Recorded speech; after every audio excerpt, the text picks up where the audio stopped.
Yeah, well, we can cut this. I'm just confused. You Just cut it. Just go ahead and I just did it. I just added everybody to the stream. Just start the video. I'll cut it and I'll edit it. It's no problem. I was just confused with the entire thing that we were trying to do. But no, take us all the way out and then just play the video full screen. I don't have to take us out to put it full screen. I make $45,000 a year. I don't want us in the screen though. Didn't want that. We need to get out of the screen. So start it again. But I saw this actually done at CME when he produced that for CME. It's a really good one. Yeah. Okay. So here we go. This is where we'll start.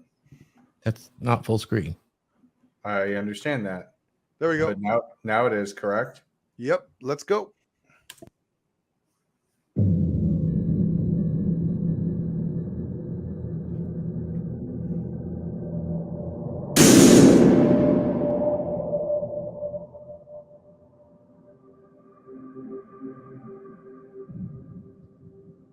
I remember the letter I got from my wife while I was in Iraq. She said she wasn't happy.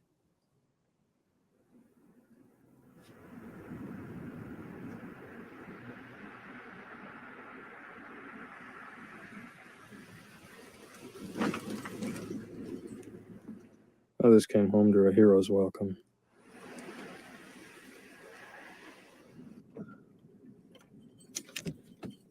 I came home to the echo of an empty house. I lived with my children for 8 years. I raised them, but my wife worked. I fought for joint custody. I was called a murderer and an assassin in front of a judge. Why should I miss out on raising my children just because she isn't happy? I make $45,000 a year. She makes 40. After taxes, child support, child care, health care, I have $18,000 a year left to live on. I followed the rules. I went to the so-called friend of the court for some relief. They just said, it's the law. Then I got laid off from work. I went there again, 4 times. Showed them the paperwork. And each time they told me I was in skilled trades and it should be easy for me to find a job.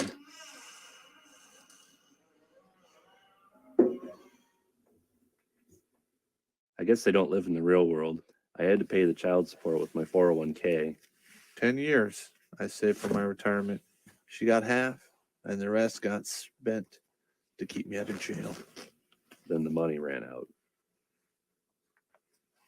She's not happy, so now I live in poverty. The court has no problem slapping me in jail when I can't pay my child support, but she hasn't let me see my kids for a year, and when I go in front of a judge 6 times, all she gets are warnings. She's not happy, so now I can't see my children. Because she's not happy. I'm a felon. Because she is not happy, now I must go to prison.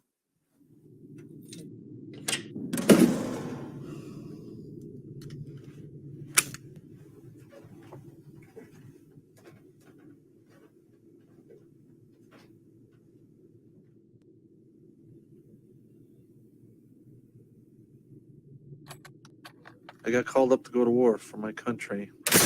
I got sent 7,000 miles away to bring freedom to those oppressed. Now my country has stripped me of my children. Now my country has forced me into poverty and servitude. Now my country has turned me into a criminal. It has doomed me to prison. All because she was not happy.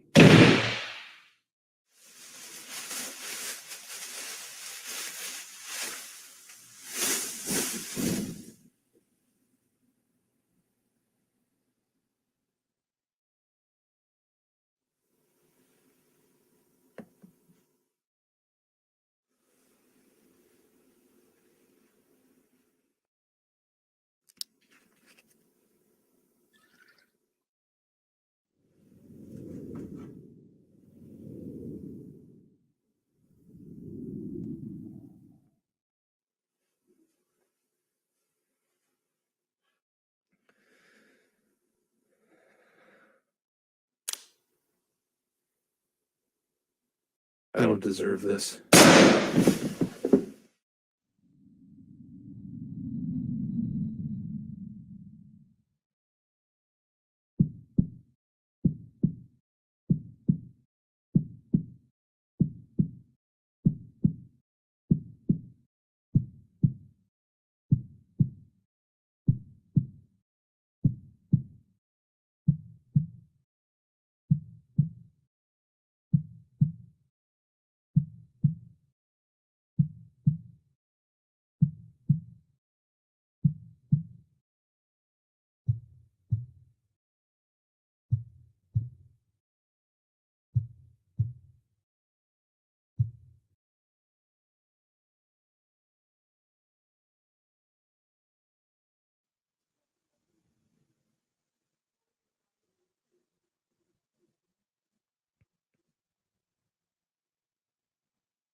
Welcome to the Dragon Ship. Here we are on this Veterans Day, and I want to say a few words. We'll bring up the panel members because I want to talk just a minute about the man in that video. The man in that video is a personal friend. We call him Pop. And what he did in that video, and you don't understand, is he's actually talked to many, many veterans and many men who've come home to that situation. He has a bag. In that little canvas bag is over 1,400 dog tags of men whose lives he saved by talking them out of that very action. And that's what prompted him and inspired him to make that video. Did you see the ribbons on his uniform? The man's fought in 3 engagements for us, wars. On this Veterans Day, I want to salute to Terrence Pop. Hey, Pop, great job. Thank you so much for your service. You're facing something that many men have faced, not only in the service, which makes it much more brutal, but also in today's society. High divorce rates, courts that treat men viciously when it comes to their ability to make a living, see their children and raise their children, and provide a good future for their children. Let me bring up the panel.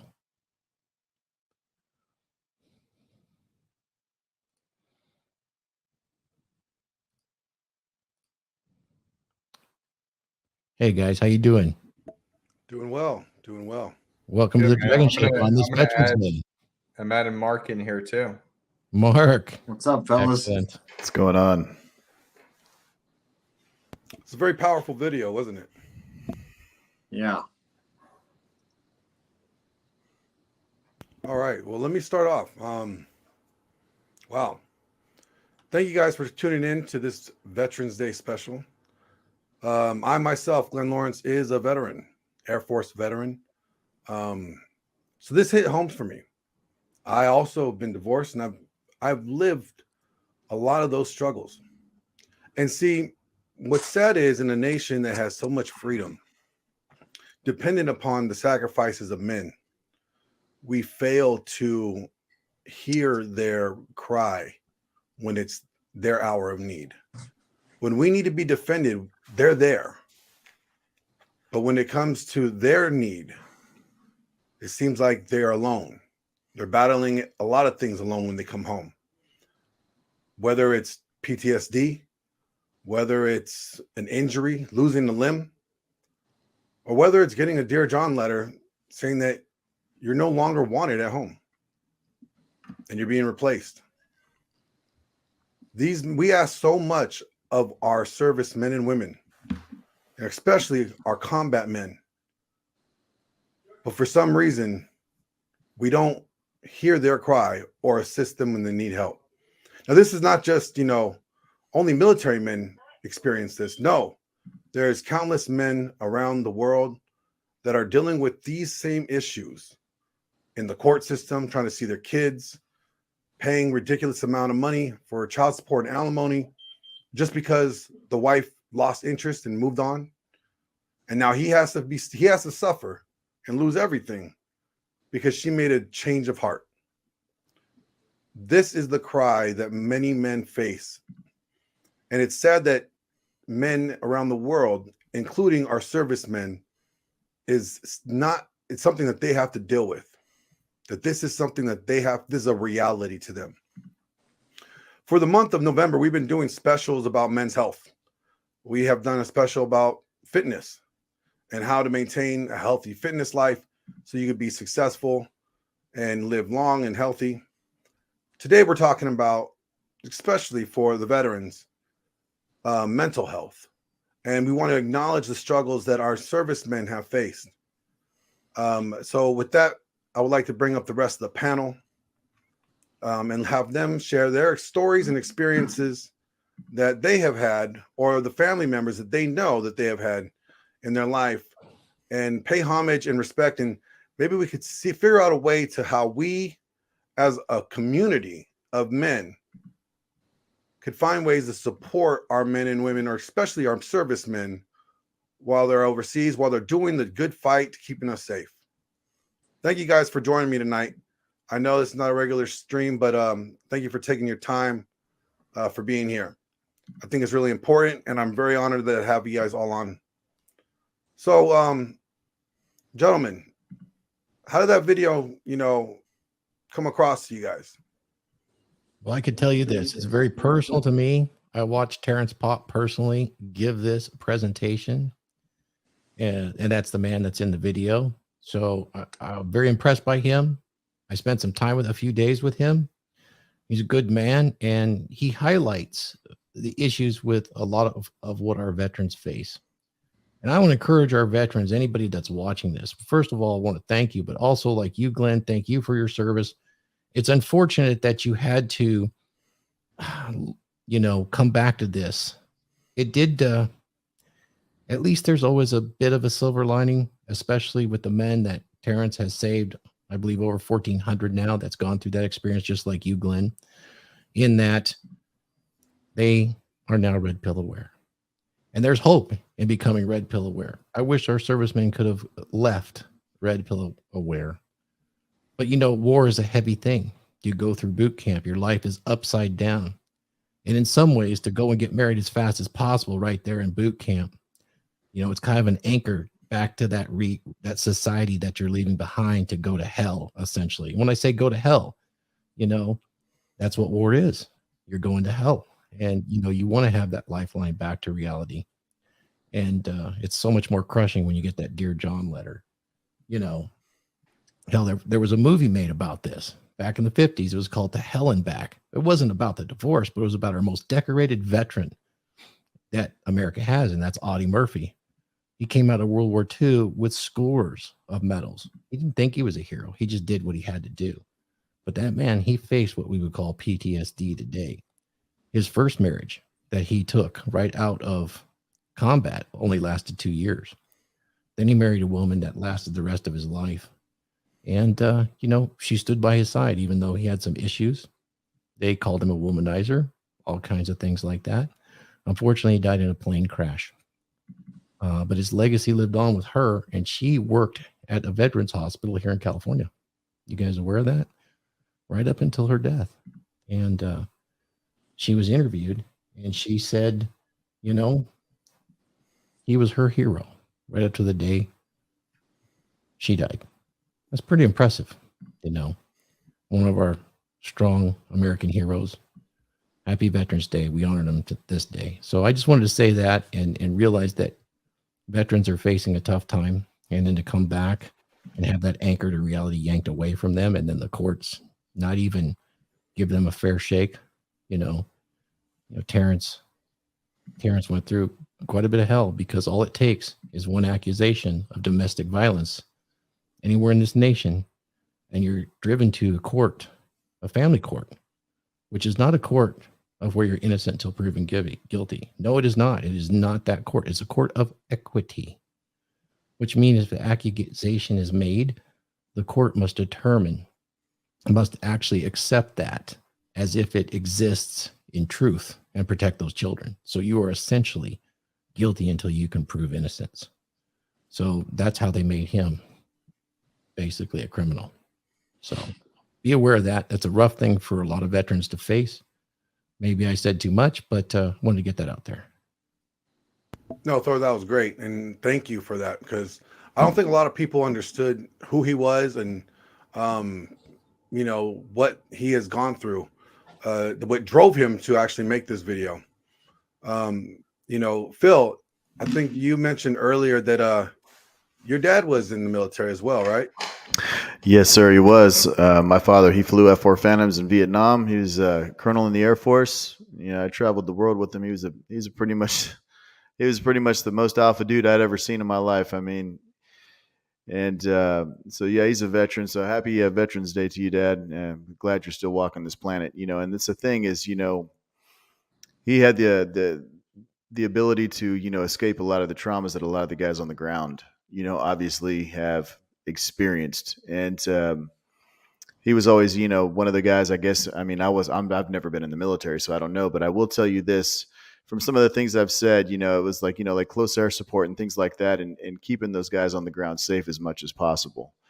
But I think, you know, when it comes to this movie right here that Terrence had done, you know, Pop, you know, I think that it's a reality, you know, and the real sad part about it is there's a lot of veterans that are friggin' homeless, man. You know, they're self-medicating with alcohol and drugs. They're just lost. They're just like floating in this world. And it's like, you know, they've served and they've protected. And it's like we have turned our backs on them. It's a really sad situation to see. And you look at that and you see, you know, once again, I have never been in the military. I've just been a military brat. But you see how the VA handles guys that are going through traumas like that, and you understand that, you know, just for them to get services for those traumas is just like this. It's like, you know, hurdle after hurdle after hurdle after hurdle. Wait, and then it's too late. You know, and these guys are dealing with things on their own. So what do? They turn to drugs and alcohol. You know, and that's an unfortunate thing. But I definitely want to shout my father out, and you know, mad respect to anybody on this panel that's been in the military and served. Thank you so much. And if you're watching this stream, you know, this is a pretty cool thing that Glenn wanted to put together. You know, I think that more acknowledgement needs to be given to these guys that have sacrificed their time. And not only the guys, you know, in this red pill community that we all evolve and grow in and learn from, whether it's red pill or whatever, you know, we tend to forget about the women that sacrifice as well when their men are away, you know, and the children that sacrifice because their fathers are away. And, you know, so shout out to those people as well, the ladies and the families that, you know, when their man is not present in their home, when fathers are not present, you know, that weakens the family dynamic. And so on this Veterans Day, man, you guys just take care out there, and just thank you so much for your service, man. Thank you, Phil. Mark Daniels. Yes. Now, sir. I'm not sure if you served in the military yet or No, not. I got lucky. I missed it. But do you know anybody, like in family, friends, that may have served, and have you seen like any of their struggles? Yeah, I can go off on a tangent about this, but I'll keep it respectful. My father was in the Navy. He was fought in World War II. He was stationed in Okinawa, and he was also in the Korean War. He never said much about it. I asked him about it once, and he just said they worried more about the kamikaze pilots because they would be out on the off the shore shooting those big guns. So that was one of his biggest fears. And I don't know too much about this, but he was married before he married my mother, and he came back, and I asked him about it when I was going through a divorce, what happened to him and his first wife, and he said, and he had a child, which is my half brother, who I never knew because he passed away before I was ever born. But he came back and he said, well, I found out she was messing around on me with some other man. He said, so I just divorced her. But years later, so he experienced the Dear John deal there. He didn't get the letter. He just came back and found out. But I found out years later that after he passed away, I found letters that he had written to a lawyer. She had taken his child out to Arizona, and we were in Missouri. He'd tried to get the child back, and the kid ended up getting encephalitis, and he got the child back in a box and paid for the burial and everything. So that's all I know about it. So I know that it was difficult for him.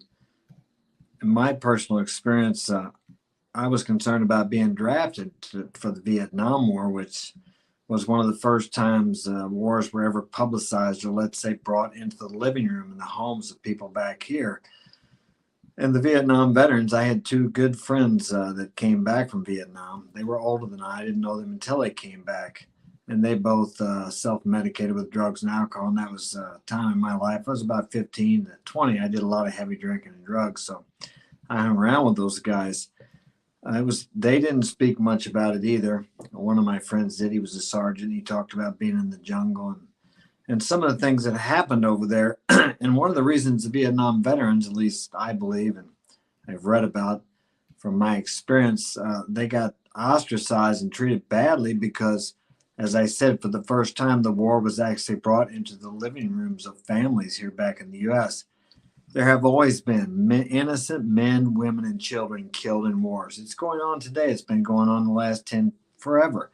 But that was the first time that we ever seen it on TV. So they looked at these men as terrible men because they were killing kids in some cases. People, even though I wasn't there, I can realize we all have that in us. And there comes time when things like that have to be done.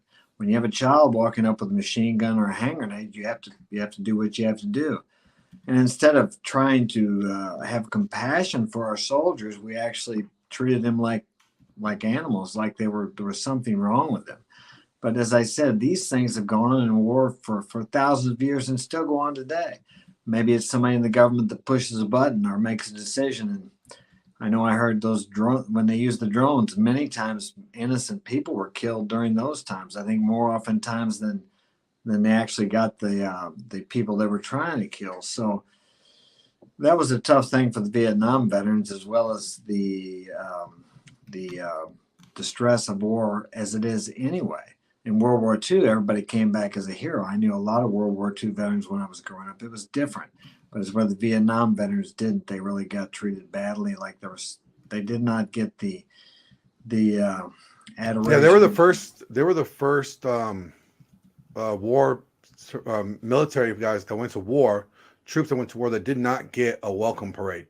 Right. And it kind of ever since then, it's kind of been that same thing. I mean, Desert Storm got some parades, like nothing. They got highlighted, they got acknowledged for good things, but really our pride in our troops and our soldiers really that was Vietnam War was the point where we stopped really supporting them overall as a nation because of what people saw televised or reported. And I mean, although it hasn't been as bad as that, like soldiers haven't come back being treated, publicly or by the press as bad as they were then. But we have never, again, treated our soldiers as well as we did before that. Since then, HUDs. Now I know you're a younger guy. Did you ever plan on thinking about joining the service? Do you know anybody that did join the service, like growing up? Yeah. So one thing I do want to say about this, I had always thought about it. I think that joining service gives you the best discipline that you possibly can have. Now, not the only one, but one that comes to mind is Pop Up. And Pop Up was in the Korean War.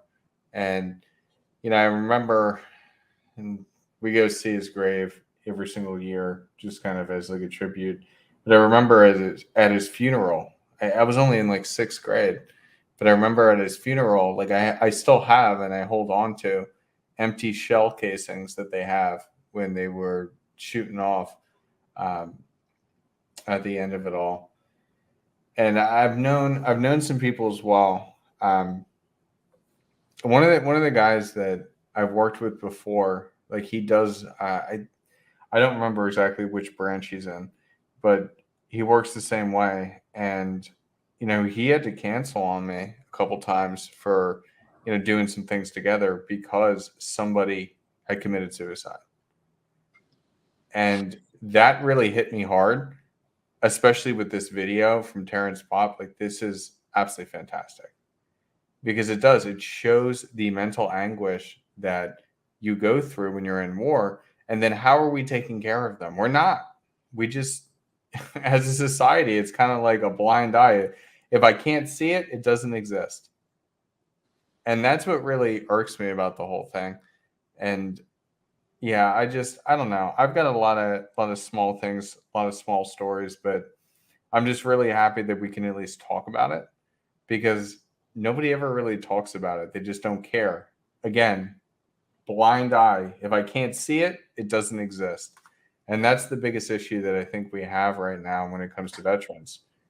And I just want to say, I'd like to comment on that if I could, Heads. Go for it. So yeah, I tried to join the service twice, and since I had childhood asthma, I couldn't. So that was my extent of my career. Back in the 80s, they wouldn't let you do such a thing. But what I wanted to make the comment on is our treatment of our veterans. I think that fundamentally, almost every American is going to say that they do respect and honor our veterans. Here's where it gets tricky, and here's where I'm going to make some political commentary. The best respect we could do is to support the men in the field and support their safe return by making good political decisions that protect Americans, protect our freedoms. They swore an oath to the Constitution, and they will do that to their death. When they return, and we've made progress with the VA, the benefits, all those things. Those are good things. Where we have fallen down completely as a society, and I don't think we will make much progress, is in the family court system. This is where veterans get destroyed and zero out and kill themselves because it is so personal. It was their lifeline to their home world. Vietnam veterans, I worked with one. He was a long-range recon patrol, LLRP. 68, 69 was there in the Tet Offensive. And they used to have, they'd stress out. They had dark humor. They would always say when they would, rotate out and back to society, they said, I get to go back to the world, or they write things on their helmet like FTW. So it was so, they were so needing of a lifeline back to the States. And so when we get here and, I'm going to ask the panel this, Phil, we're red pill aware. We know that young women are desired by young men. And yet female nature dictates that when they're in their fertile years, it's only so much that they have before they hit what we call the wall. That's a biological imperative. When you take their mate away from them, it doesn't take long. Their survival instincts kick in. Did you read the statistics at the end of Terrence Pop's video? These guys go away. They're gone for what, a year? Is a deployment a year? And deployments could be anywhere from like 6 months. Some like you could do short ones for 3 months, but the average length is about 6 months to a year. Yeah, but the statistics. Let's hone in on 70%. 70%. They come back. 70% come back to a divorce. Now, here's the thing, or to some kind of. Now, what's going on here? We all know what's going on here. They're not waiting around for their man to come back. They're being driven by most of them are very young. They're very fertile. There's other men available. I mean, there's two instincts here. We're red pill aware. There's survive. There's procreate. The mate's gone. And now it's survival is not in jeopardy. What's the next thing that comes up? That's correct. And therefore that takes up all their time. I mean, 70%. I mean, I believe right now that is a huge factor in that biology, that time clock that's running out, that females refuse to acknowledge, that is a short window in which to procreate, has to be a factor in what's going on here. Now, that being said, did you look at the statistics for after, what was it, 3-5 years? 90%. 5 years. 5 years. That's huge. Well, we love everywhere else. That's disgusting. That's when they stuck it out. The guy comes back. He's got a little bit of issues because anger, whatever it is, stress, That's not going to work well, that distance. So I see it working against a female's biology to even do this. It'd be very good to be strong, or at least have a well-established relationship to even consider. Unfortunately, I think it'd do much better if the court system was actually one that was designed to promote reconciliation. It is absolutely, that entire machine is not designed for reconciliation. It is designed to split families apart, siphon off money to the attorneys involved, create more and more of these equity courts, and to continue the process. Everything around it, money is spent so that, go through Las Vegas. 50% of the billboards are for attorneys, divorce attorneys, family court attorneys. What are people doing in Vegas? What goes on in Vegas stays in Vegas. Why are they advertising all these family law attorneys? It's interesting. It's crazy because the military, the UCMJ, that's the Uniform Code of Military Justice, right? That's the laws that the military personnel live by. Yes, they have to obey the state laws and the federal laws, but while you are in service, while you're wearing that uniform, while you are enlisted in your contract, you are also held to another set of laws, which is the UCMJ. And Article, I think, is 134. It talks about infidelity. So as a serviceman, it's actually against the law for you to commit adultery, for you to go step out. So you could actually get punished. You could lose rank, you could lose pay, you could even get kicked out of the service. Like, your career could be destroyed for you having an affair. And so you would think that, like, our federal government or our state laws would at least have something in place, legally, to where if we're going to hold our servicemen to this standard, if there is a case like infidelity or cheating or, whatever the case may be, to where the wife is leaving him, that there's some safeguards for him, because there's obviously safeguards for her. He will get punished for it. And it's sad that, like, again, there's so many guys that go overseas and go defend this country. And the one thing that keeps them fighting, the one thing that keeps them going out there when they're in the foxhole, is that I'm going home to my wife and kids. I'm going home to my family. That's the thing that drives them in some of the darkest times. And we have nobody that really respects that. And it's sad that the only people that respect that are the people actually fighting overseas for that.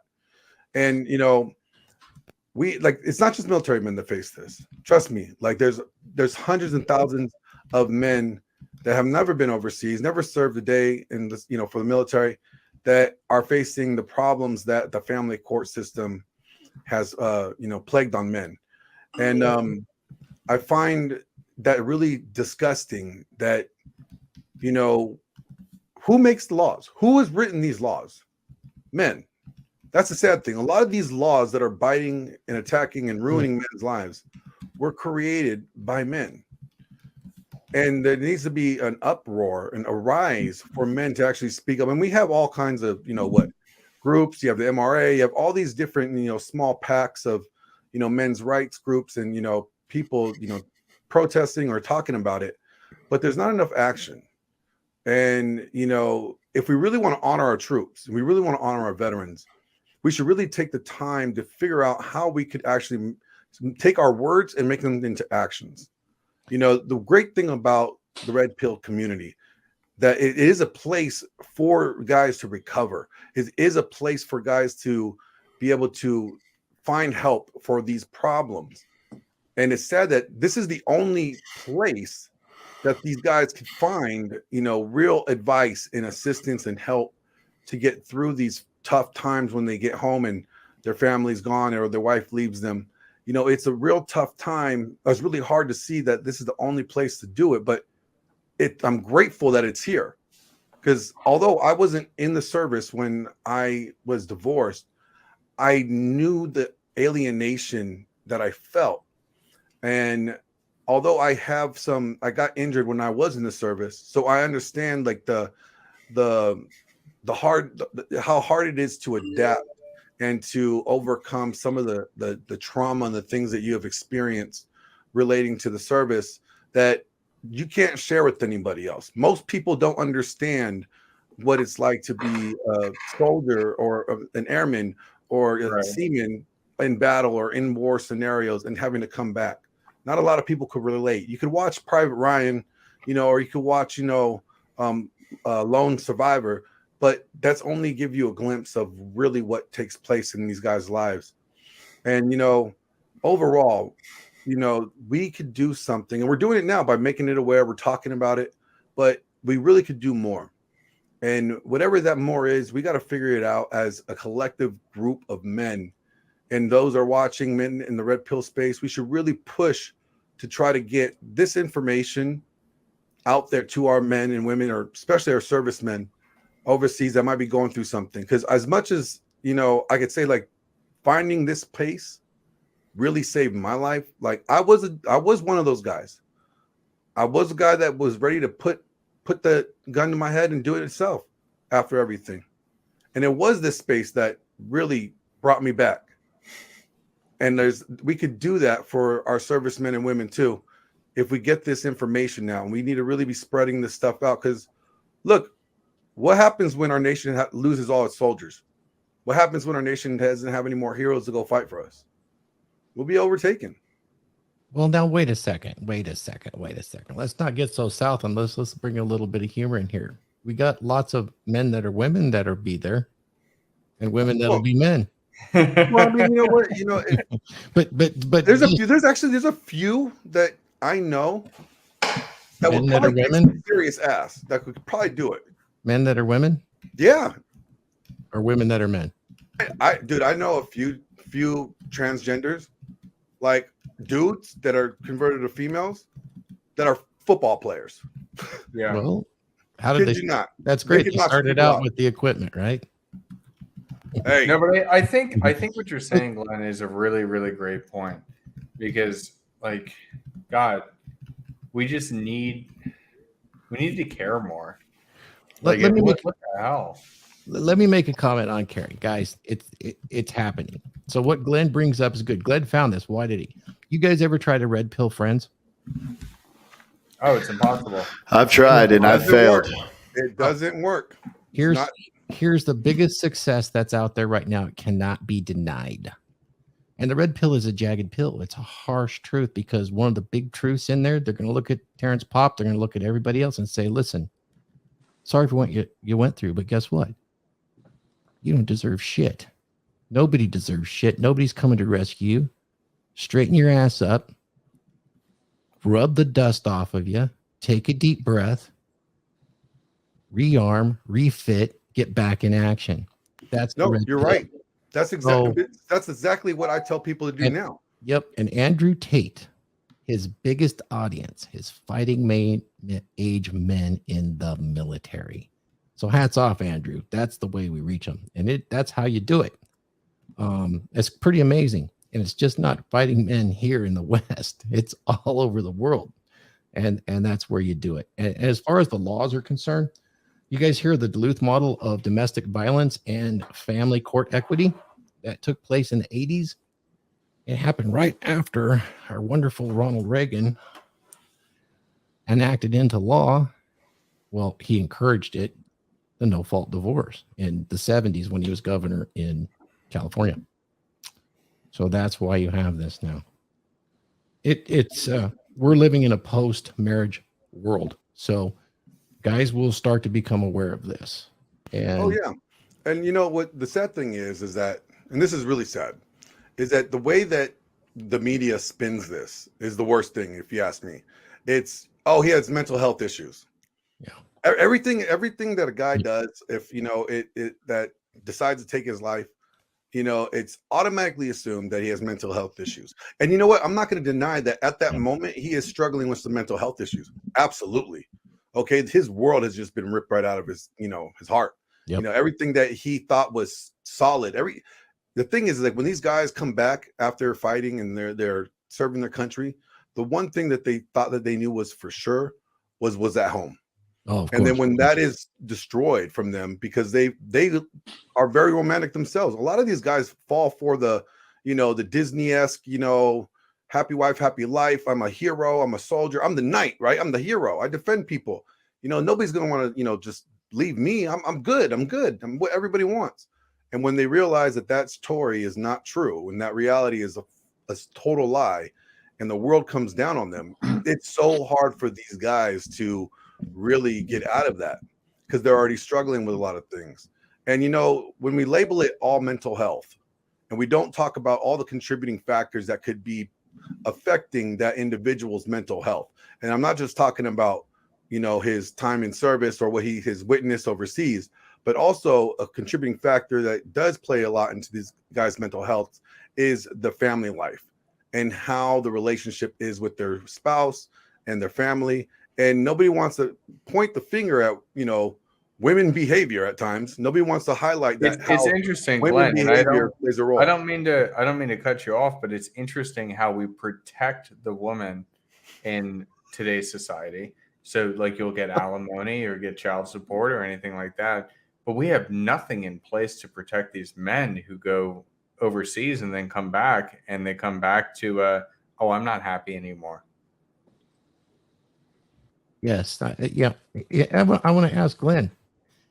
Glenn, is there incentives in the military to be married? Is there allowances? Is there housing? Is there food? It's encouraged, correct? Yeah. So all right. So a lot of young guys, when they join the military, 18-year-olds, 19-year-olds, we're not making a whole lot. For some of us, it's probably the biggest check we've ever seen, but we're not making a whole lot. And your living quarters are in a dorm. Sometimes they're like run down, they're not up to code, or just like they're probably like the worst ghetto apartments at times that you've ever seen. And so what these guys do, they're like, oh well, if I get married, I get more pay because I have a spouse to take care of. So then you get an increase in your BAH, which is your basic allowance for housing, and you also get an increase in your BAS, which is your basic allowance for substance. So I mean, you get more money for food and more money for housing that you wouldn't get if you were living in the dorms. So yeah, it's a lot of these guys, they look at that as like, oh, this is where I'm going to do. This is how I'm going to make that little extra money. And so they either find their high school sweetheart, or they find some, what we call a base hoe, a girl that's always around the military bars or always at the military functions, and they'll wife them up thinking that they have found the one, and get taken advantage of. And honestly, they don't really promote young guys getting together or with women in the military. They really try to push them not to get married.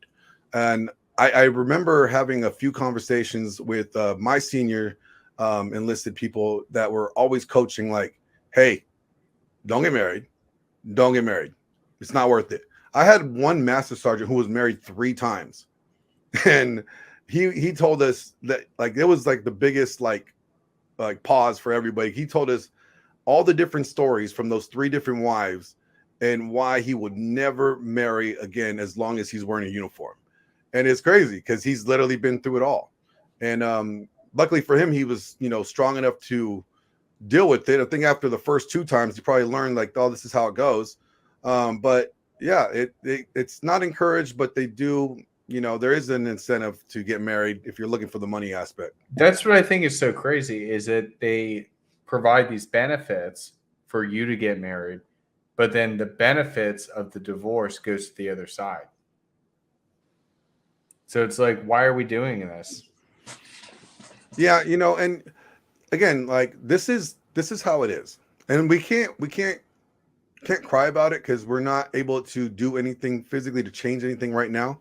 But the one thing that we can change is how men, and especially our servicemen, are aware of female nature and what really could go on. That's the biggest thing. That's the biggest help that we could actually do, is continue to make content like this, and hope that one day a serviceman or women are out there that will be listening to this and be able to absorb the knowledge that we give them, and so that they could be, protect themselves, or be in the right mindset and understand how to navigate these relationships while they're in the uniform. You know, I just wanted to tee off on you real quick. You know, it's interesting. One of the things you said is, you know, I'm the hero.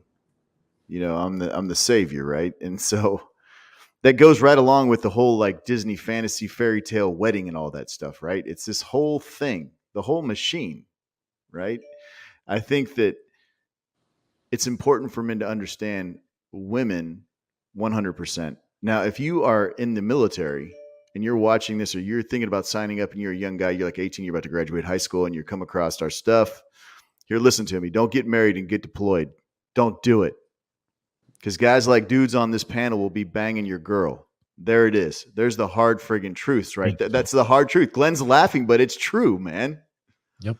There is more tail in a military town where men are deployed from than anywhere else. 100%. There's the Let me there's hop the in secret. there real quick, Phil, because I gotta say, so I was also not only am I a veteran, my ex-wife she's in the Navy, right?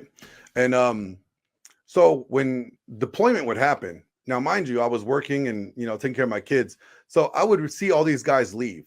They'll go out to seas, they'll go defend the country, and I kid you not, there was 3 prostitute rings that were going on in our base housing. What these women would do, they would change the light bulb outside on their porch to green or red. And if it was red, it means no go. If it was green, that means they were open for business. And these girls would literally pimp themselves out just fucking around. And I would Are you serious? Kid you not. There was 3 of them done in Bremerton, like between the 2012 and like 2018. And then at the same time, when I'd be going out to the club, with my friends hanging out, I would see all these single or these base wives, what we call dependopotamuses. Those are, military wives. We would see all of them all of a sudden at the club, just shaking their ass, doing all crazy wild things while their guys are out overseas. And it's like, yo, it happens. So you're right, Phil. Like if you're in the military and you get married, a guy looking like one of us on this panel will not know that she's married, but we will bang your wife, Dude, without knowing. It's disgustingly friggin' crazy because, here's the thing. And they always they creep out to like, wherever the base is, they'll creep like 15, 20 miles out. Go to the local bars, man. It's like shooting fish in a barrel. I'm telling you, man. I'm laughing a little bit because I know that it's the truth. Okay. It is what it is. And so, you're gone and she's got that itch. What do you want her to do? You think she's going to be sitting home knitting, crocheting and things like that with her mom? No. And so I think men need to really understand that, especially veterans, to keep themselves out of situation, folks that are serving, to keep themselves out of situations is don't lock yourself down so young. Okay. You haven't built any value yet. You're just starting out in the military. So you could apply some theory to that, right? And just say, okay, I need to develop some value. I was with a girl last night and we were shooting some golf balls. And there's a line on the ground. And I said, you see that line right there? I said, that's the finish line. I said, why don't you stand over there? And 200 yards over to the end of the fence, I was like, that's where men need to start to get to you. You just get to hang out. And that's what I want you guys to understand is it's important that you build your value early and quickly. Okay. Don't waste your time chasing chicks. Chase those checks, man. Build yourself. Agreed.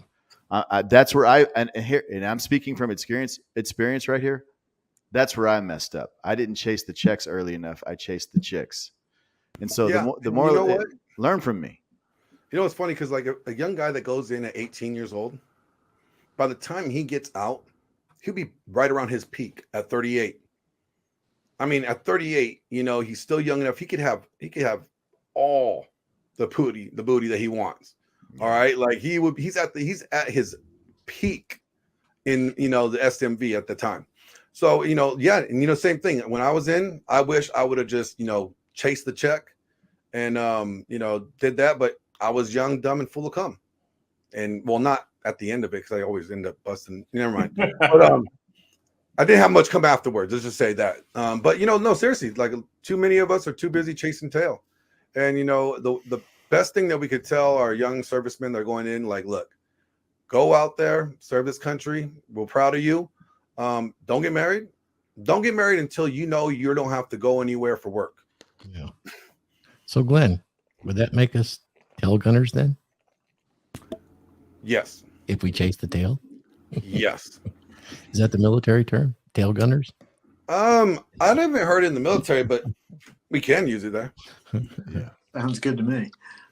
But with that, said, you guys, thank you guys again for joining us on this podcast episode, a very special Veterans Day.